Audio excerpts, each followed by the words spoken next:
memberikan perlindungan bagi kita ya. Maka sehingga pada pagi hari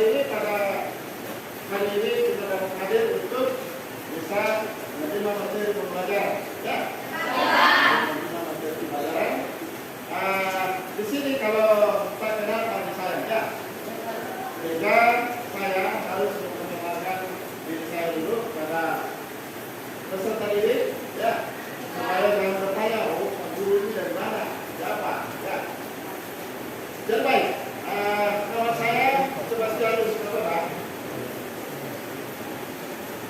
asal dari Universitas Nusa Tenggara. Saya adalah peserta PPD kategori 1 tahun 2022.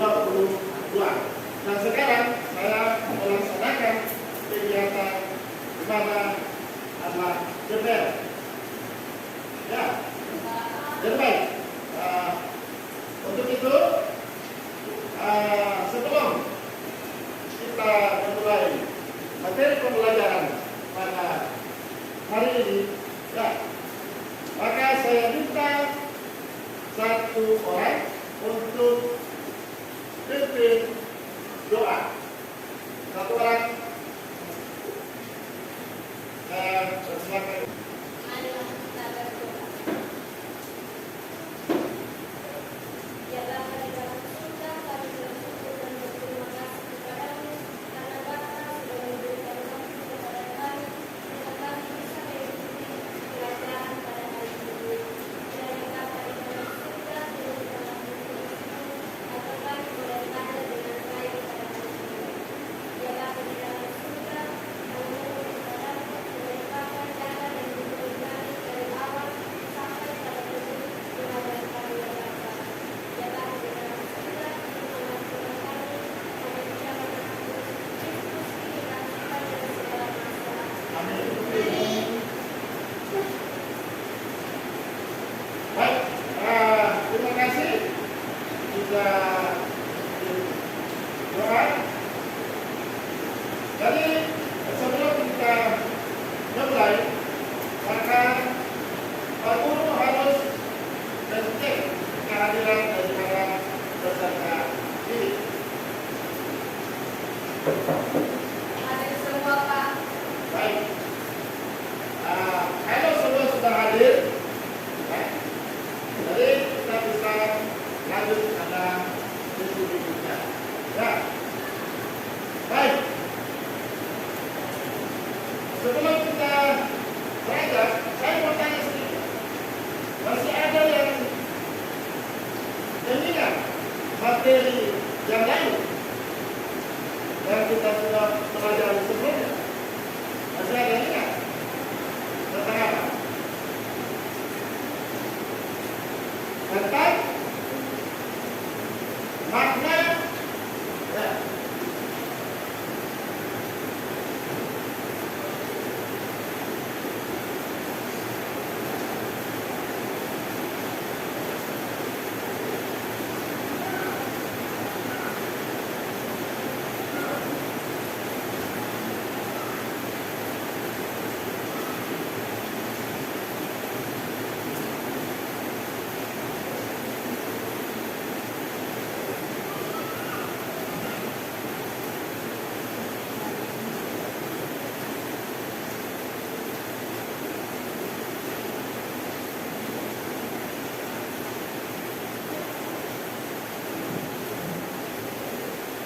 Sudah membaca?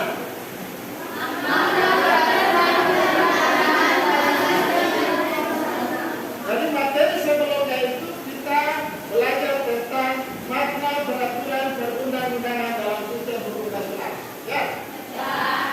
Kalau kita berbicara tentang peraturan perundang-undangan, ya. Kalau berbicara mengenai undang-undang, itu kita berbicara mengenai peraturan. Peraturan itu, ya, dimanapun kita berada, aturan itu pasti sudah ada, ya. Dan mengapa peraturan itu harus dibuat dan harus ada di negara kita? Jadi peraturan itu, peraturan perundang-undangan itu maksud dan tujuannya apa? Fungsinya sebagai alat pengontrol warga negara dalam menjalankan hak dan kewajibannya. Itu fungsi daripada peraturan perundang-undangan. Ya. Sedangkan jadi itu sedangkan tujuan daripada peraturan itu bagaimana supaya negara ini bisa aman dan bisa adil. Ya, bisa aman. Jadi kalau saja peraturan perundang-undangan tidak ada dalam negara kesatuan Republik Indonesia, maka negara kita ini akan tidak aman.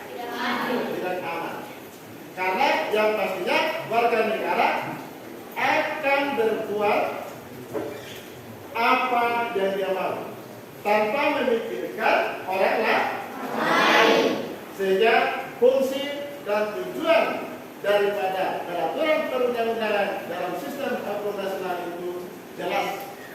Itu sebagai alat pengontrol umat manusia dalam menjalankan hak dan kewajibannya, dan tujuannya itu bagaimana negara bisa aman dan adil sesuai dengan amanat daripada Undang-Undang Dasar Negara Republik Indonesia tahun 1945. Jadi Undang-Undang Dasar 1945 itu adalah kerangka daripada semua peraturan perundang-undangan yang berlaku di Indonesia.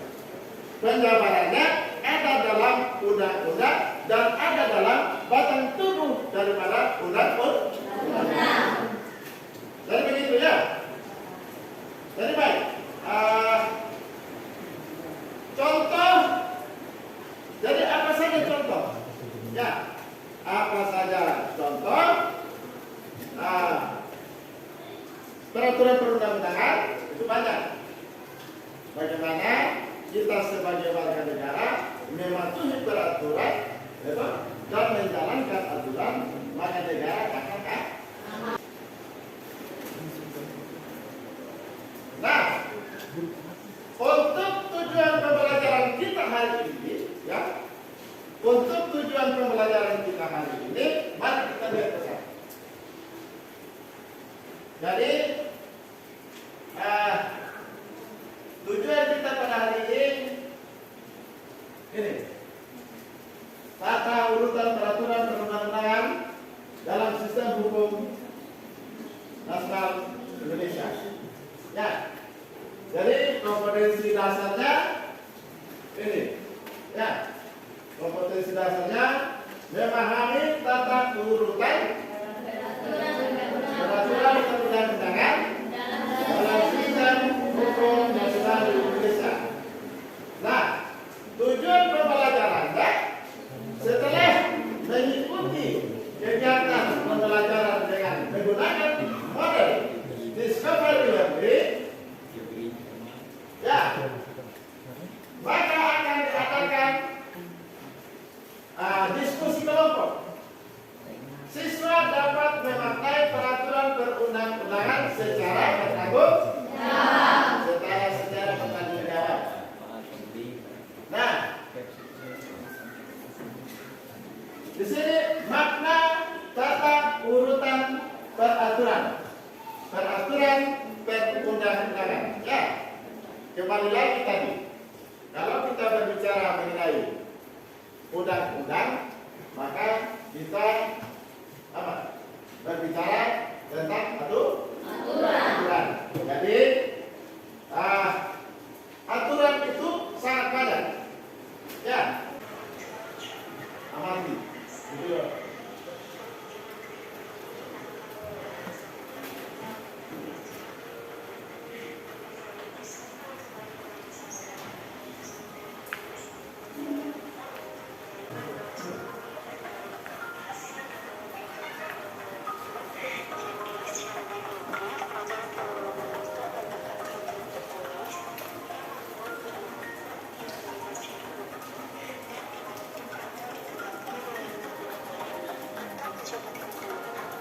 prosedur yang ditetapkan dalam peraturan perundang-undangan.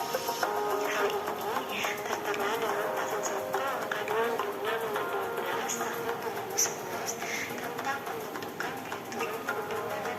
Nah, kita ingat lagi ya, kalau kita bandingin dengan undang-undang itu apa sih perbedaannya? Jadi kalau secara definitif juga ya, undang-undang itu adalah peraturan perundang-undangan yang dibentuk oleh DPR dengan persetujuan bersama Presiden. Kalau tadi pembentukan perundang-undangan tertera di pasal 1 angka 2, undang-undang ini tertera di pasal 1 angka 3 Undang-Undang Nomor 12 Tahun 2011. Jadi kalau dibandingkan dengan berdasarkan kedua pengertian tersebut, maka dapat diketahui bahwa undang-undang itu adalah termasuk salah satu jenis peraturan perundang-undangan. Oke, next. Meskipun lembaga MPR menurut Undang-Undang Dasar 1945 sebelum amandemen tidak mempunyai kewenangan untuk membuat peraturan perundang-undangan kecuali di MPR, tetapi dalam praktek ketatanegaraan Republik Indonesia, MPRS atau MPR pernah membuat produk perundang-undangan dengan nama Kelengkapan MPR. Di antaranya adalah Kelengkapan MPRS Nomor 20 Tahun 1966 yang mengatur urutan peraturan perundang-undangan, yaitu Undang-Undang Dasar 1945, MPR, Undang-Undang Nomor 10, Peraturan Pemerintah, Keputusan Presiden, dan Peraturan Pelaksana seperti Peraturan Menteri, Instruksi Menteri, dan lain-lainnya. Adapun tata urutan atau hierarki peraturan perundang-undangan dalam Ketetapan MPR Nomor 20 Tahun 1996, kedudukannya tidak dapat lagi diubah. Tata urutan tersebut menunjukkan tingkat kedudukan ataupun tinggian lainnya peraturan perundang-undangan. Artinya, peraturan-peraturan di bawahnya tidak boleh bertentangan dengan peraturan perundang-undangan di atasnya. Kelengkapan MPR Nomor 20 Tahun 1966 sampai pada tahun 1973 berlakunya tetap dipertahankan oleh MPR Nomor 5 Tahun 1973 tentang tata urutan peraturan perundang-undangan Republik Indonesia. Nah, keberadaan ini masih dibantu oleh MPR dengan dibentukannya menjadi Kelengkapan MPR Nomor 19 Nomor 9 Tahun 1978 ya. Saat dibentuk Kelengkapan MPR Nomor 9 Tahun 1978 dinyatakan tidak berlaku atau dicabut kembali dengan undang-undang atau MPR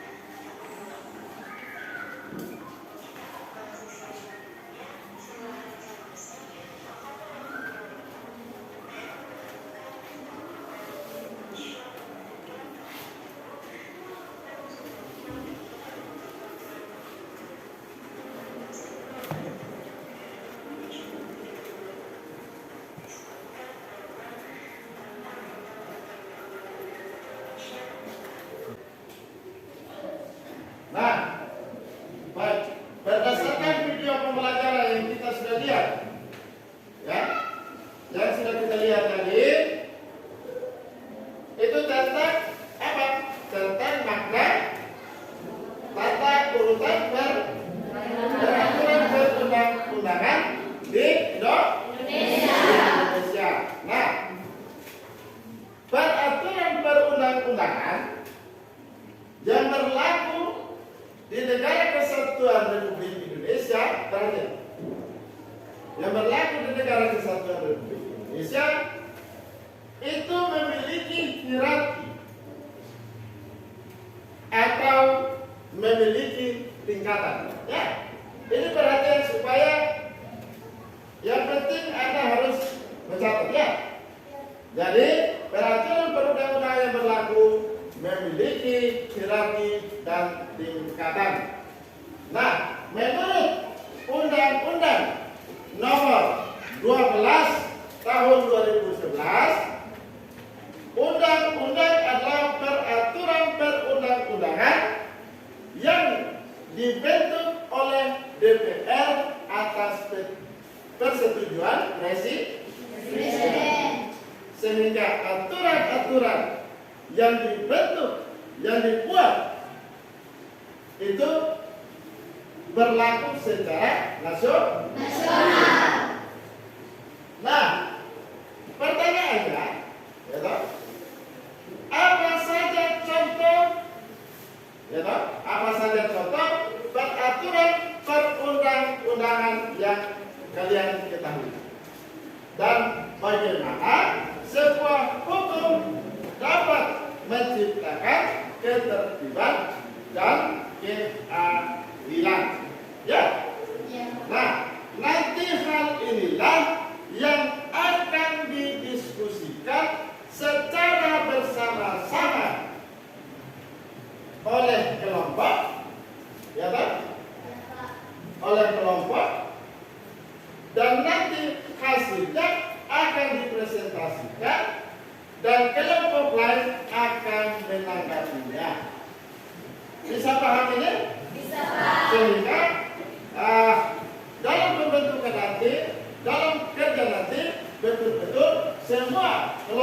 tersebut dapat mengerjakan dengan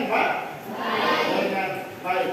Nah, sekarang saya minta untuk membentuk kelompok untuk melakukan kegiatan diskusi sesuai dengan suruhan daripada LKPD, Lembaga Kerja Peserta Didik.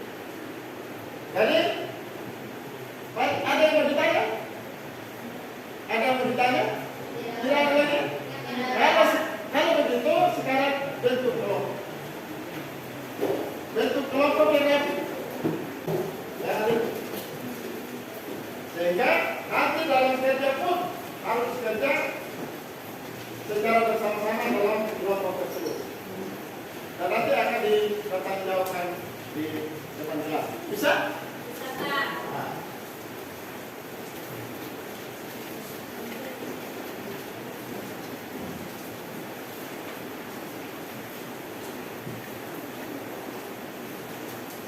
Saya bagian kecil ya.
Oke. Bagaimana? Hasil pekerjaan sudah selesai semua? Sudah semua? Ya, sudah, Pak. Dari 6 kelompok sudah selesai kerja semua? Sudah, Pak. Kalau begitu, selanjutnya maka kita akan konsisten dengan apa yang kita sudah sampaikan tadi untuk maju masing-masing kelompok untuk mempresentasikan hasil pekerjaannya. Ya, bisa? Bisa, Pak. Sudah semua? Sudah. Sudah? Sudah, Pak. Nah, sekarang karena semuanya sudah, maka saya persilahkan kelompok 1 untuk maju ke depan menyampaikan hasil daripada pekerjaan kelompok 1. Mana kelompok 1?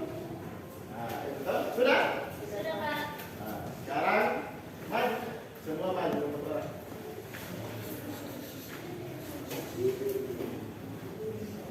Maju.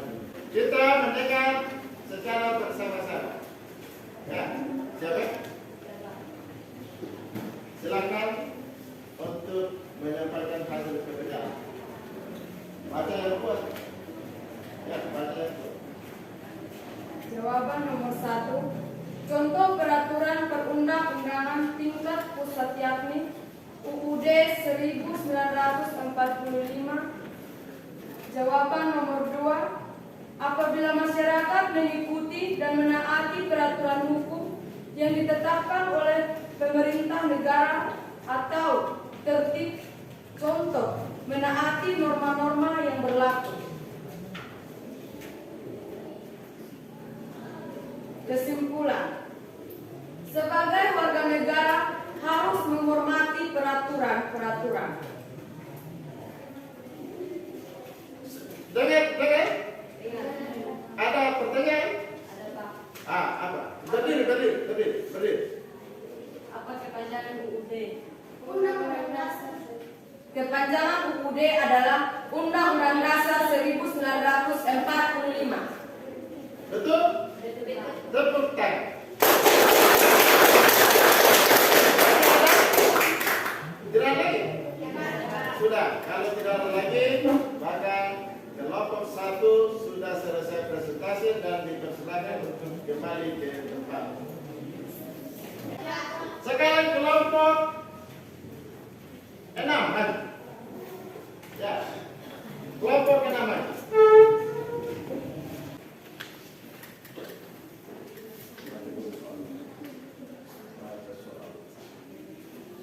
Kelompok 6, ya. Dipersilakan untuk presentasi. Soal nomor 1. Apa saja contoh peraturan perundang-undang tingkat pusat dan daerah yang kamu ketahui? Adalah undang-undang. Peratra di tingkat daerah yakni Pergub atau Peraturan Bupati. Soal nomor 2. Bagaimana sebuah hukum dapat menciptakan ketertiban dan keadilan? Berikan contohnya. Hukum dibuat untuk menciptakan keamanan dan ketertiban masyarakat. Contoh, seseorang bila melakukan pembunuhan akan diadili oleh peraturan hukum. Kesimpulan, sebagai warga, belajar harus menghargai tata tertib yang berlaku. Ada pertanyaan? Ada, Pak. Berdiri. Apa kepanjangan Perbu? Perbu itu adalah peraturan bupati. Bagaimana? Benar? Masih ada? Tidak lagi? Kalau tidak lagi, kita buka untuk kelompok. Silakan untuk kembali.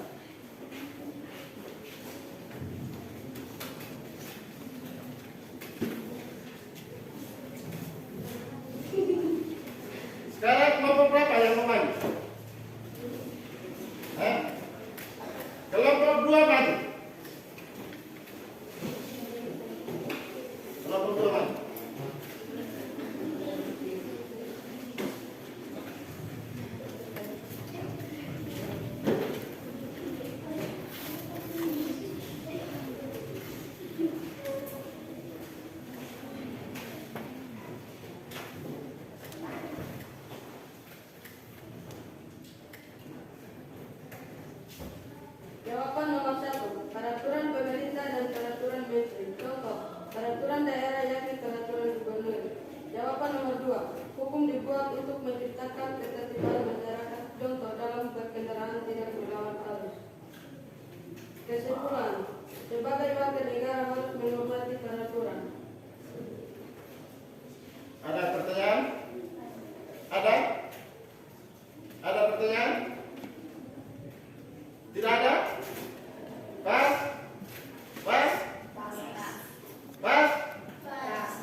kelompok? Silakan.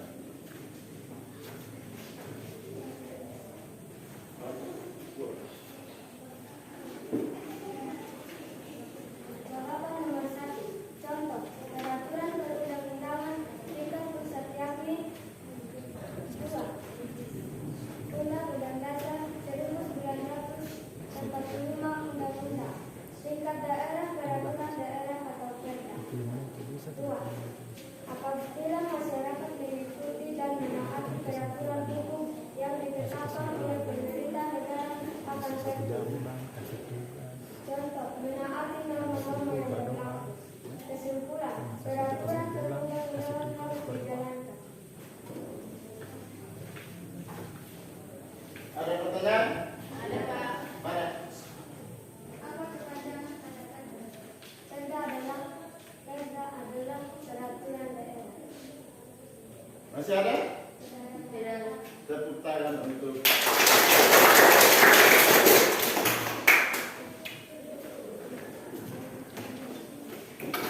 sekarang kelompok terakhir. Kelompok 5 maju. Kelompok 5 maju. Untuk menyampaikan hasil kerja kelompok 2. 1. Untuk peraturan undang-undang tingkat pusat yakni undang-undang tingkat daerah peraturan pusat. 2. Sebuah hukum dibuat untuk menegakkan keadilan. Contoh, bila seseorang melanggar peraturan akan diberi sanksi. Sebagai umat manusia harus menjalankan hak dan kewajiban. Ada pertanyaan? Tidak ada. Tidak ada? Jelas? Jelas. Tepuk tangan untuk kelompok ini.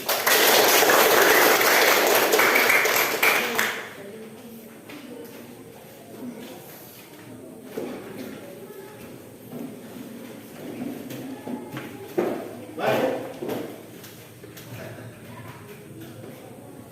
Tadi ya, kelompok demi kelompok sudah menyampaikan hasil kerja atau hasil diskusi daripada kelompok-kelompok yang sudah dibentuk, dan hasilnya bagus.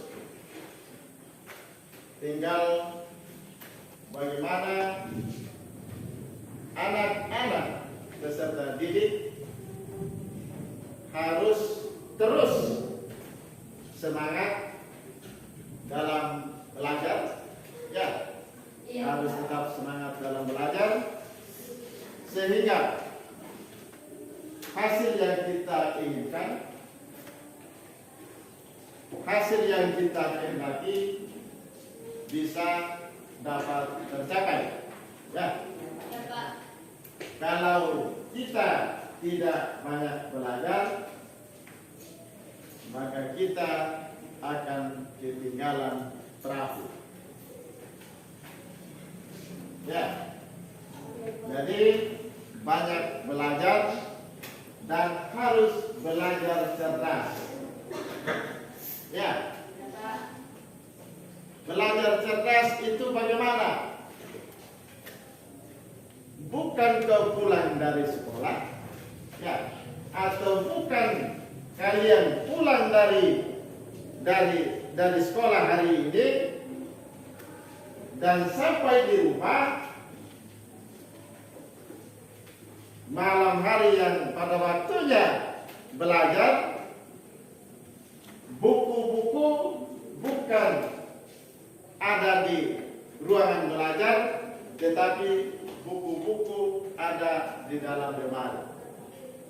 Artinya peserta didik tidak mau belajar.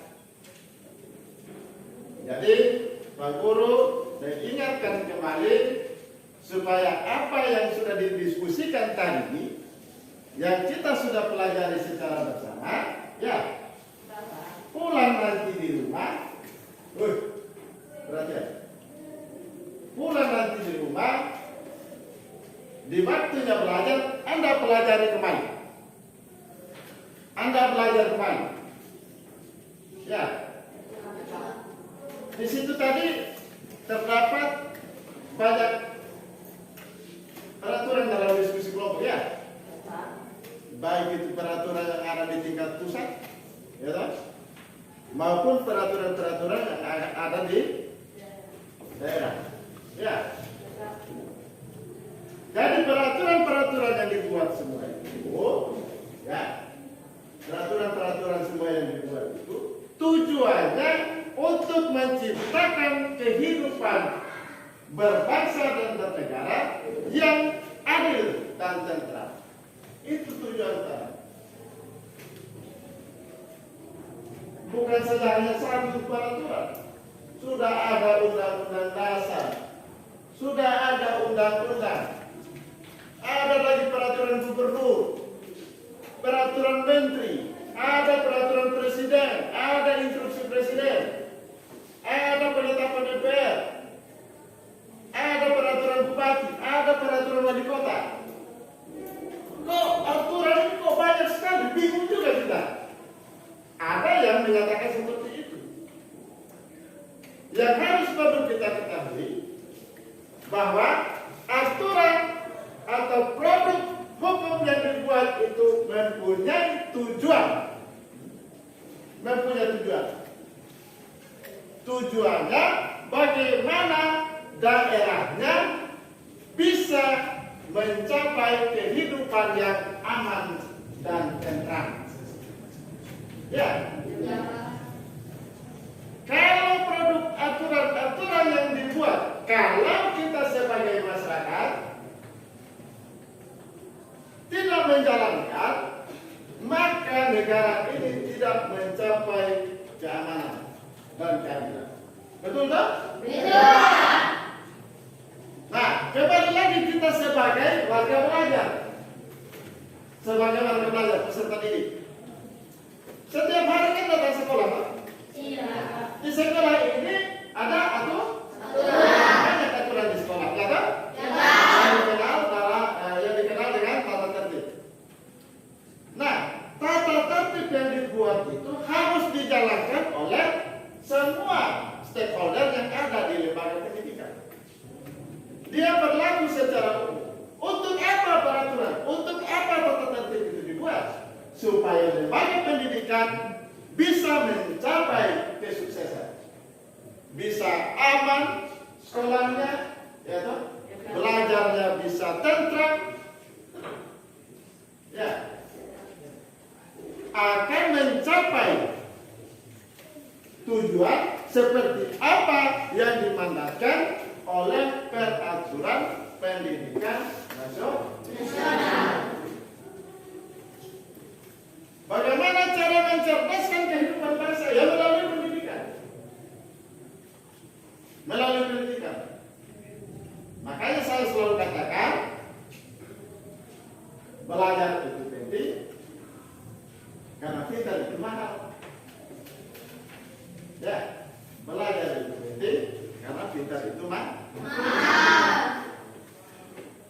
Kenapa pintar itu mahal? Kalau tidak melalui proses belajar, tidak akan pintar. Tapi kalau peserta didiknya rajin belajar setiap hari, gunakan waktu dengan belajar, akan sukses. Peserta didiknya akan sukses. Di sekolah Anda bisa dapat ranking atau yang dikenal dengan peringkat.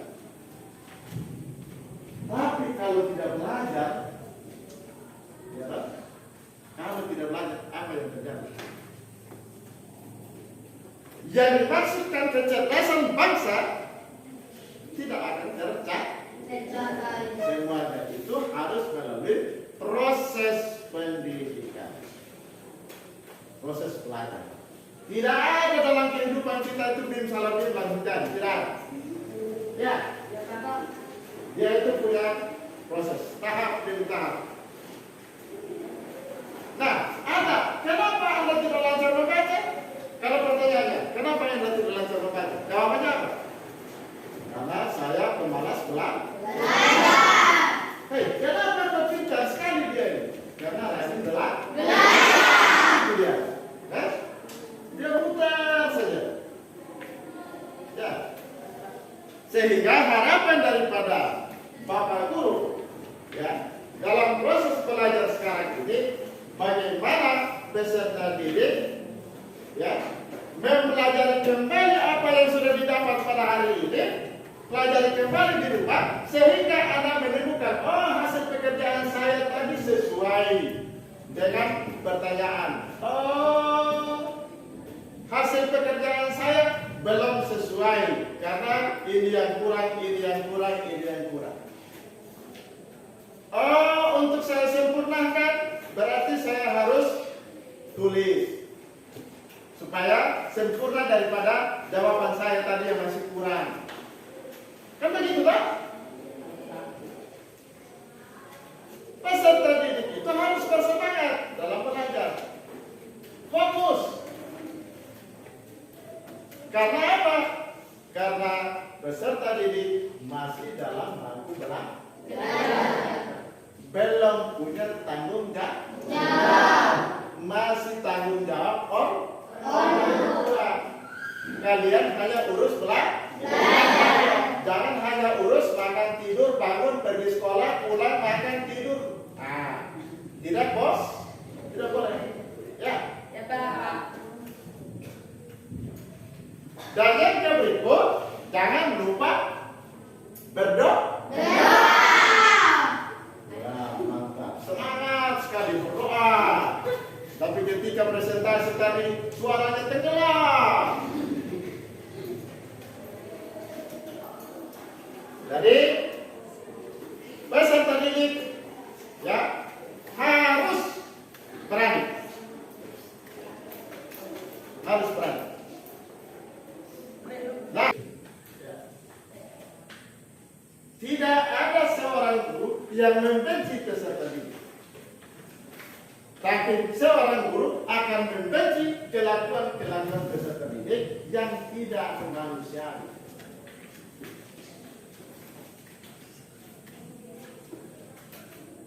Dan peserta didik dibenci kalau melawan, tidak ikut perintah, tidak mengikuti arahan. Kalau ikut perintah dan arahan, pasti akan disanjung. Ya, walaupun disanjung tidak seperti rembulan.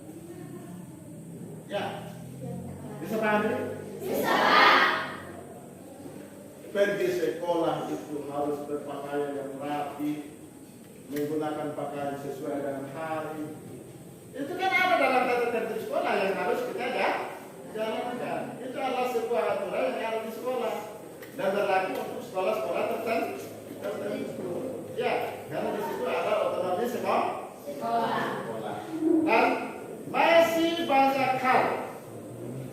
Ya, masih banyak hal yang harus kita jalankan.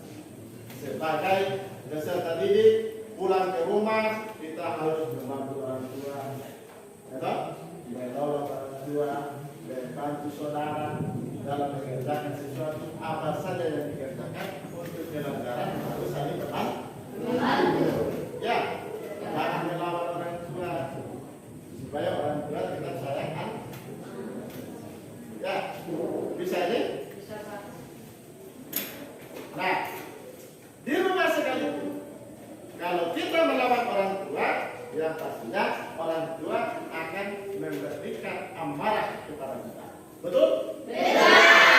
Oleh karena itu, menjadi peserta didik yang baik harus tunduk dan menghormati, menghargai orang tua, kakak maupun saudara. Bisa? Bisa. Jadi peserta didik yang baik, gunting rapi, ya. Gunting jangan seperti pencuri. Ya. Ya, ya. Nah, untuk itu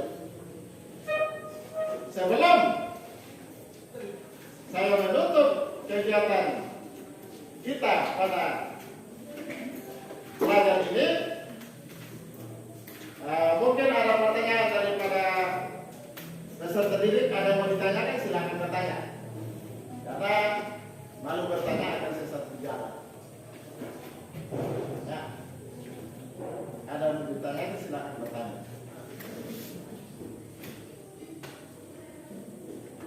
Kalau tidak ada yang bertanya terkait dengan proses pembelajaran kita hari ini, ya.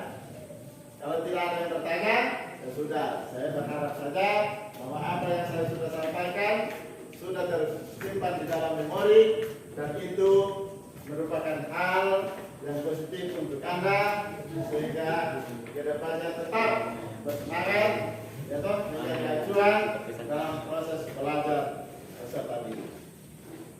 Kalau sudah tidak ada sekarang, maka akan ada PR, pekerjaan rumah. Ya, soalnya ini. Saya tulis ya, catat.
Sudah tulis? Sudah, Pak. Sudah? Sudah, Pak. Oke. Nah, yang kedua,